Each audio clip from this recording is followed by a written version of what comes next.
You know, I've been the guy who's had to run out and buy tampons for a girlfriend before.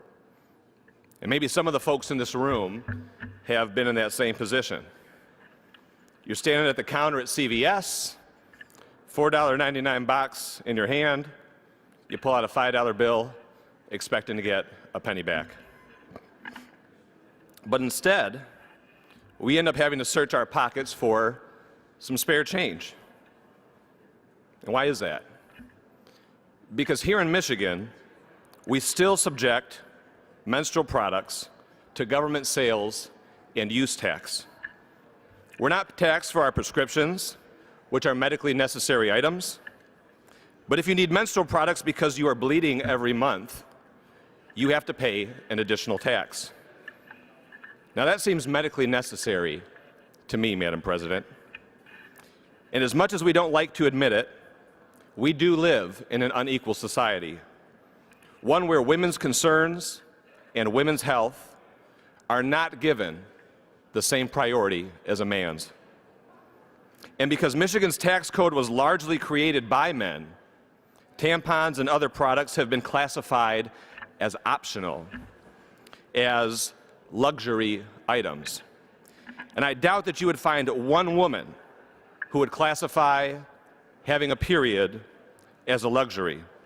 More than 50% of the population in Michigan depends on pads and tampons every month in order to live comfortably and to live hygienically.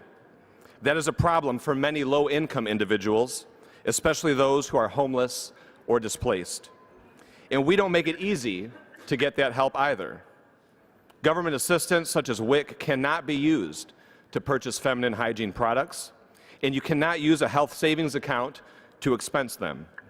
So when low-income individuals don't have either of those options available, they are forced to make tough choices. Choices that mean going without, staying at home, wearing a product for too long, or using unsanitary materials to get through their cycle. Imagine trying to manage your day at work or at school when you have your period and you don't have the proper products at hand. The reality, Madam President, is that most of us cannot imagine that scenario because we have never had to deal with it. And so I believe that it is incumbent upon us to make it easier. And this may seem like a small amount of money to dwell on, but when you pay for these products every single month for almost 40 years, the costs can add up.